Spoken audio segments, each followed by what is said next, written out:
Et bonjour à toutes et à tous et bienvenue pour ce nouveau top et flop, petit récap de la LCK et surtout qu'on avait une très grosse journée aujourd'hui. HLE contre Damwon tout d'abord avec des HLE qui se sont fait un petit peu humilier par T1 un petit peu plus tôt la semaine dernière et les Damwon qui eux avaient réussi à se reprendre après un début de semaine un petit peu difficile face au Nongshim. On rentre directement dans les flops et il va falloir ouvrir le dossier Seraphine. Parce que c'est une abomination, vraiment, le champion a un peeling de zinzin.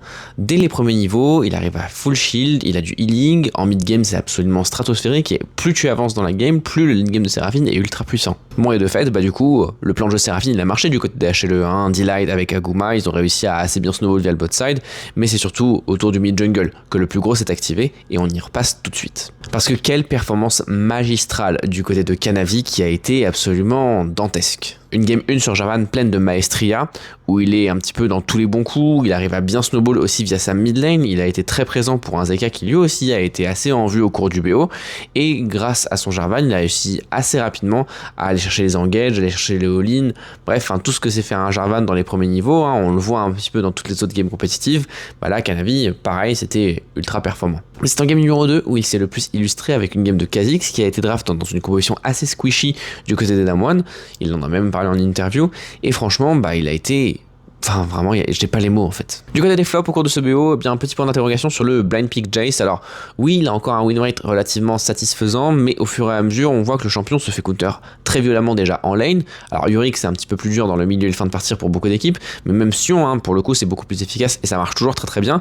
Et du coup, le Jayce devient in fine un peu inutile. Certes, c'est une petite boule de poke, etc., mais si tu as de l'engage en face de toi, globalement, tu te fais all-in tant que tu as eu le temps de poke finalement. Au cours du deuxième BO, on a eu bien évidemment l'affiche la plus célèbre du côté de la Corée, T1 contre Genji.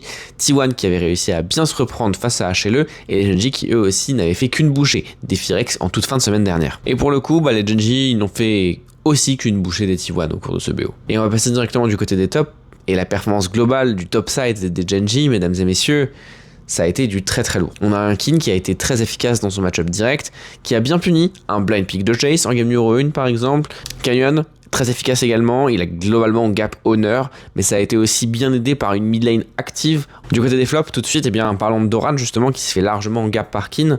Et ça passe par un vilain bien pick Jayce, mais de l'autre côté, il se fait solo kill quand même par le Sion, tu vois. Et derrière, alors que la game numéro 1, alors certes, était dans un game state relativement difficile, mais il fait une téléportation, mesdames et messieurs, à 22 minutes, il s'empale sur les 4 joueurs Genji.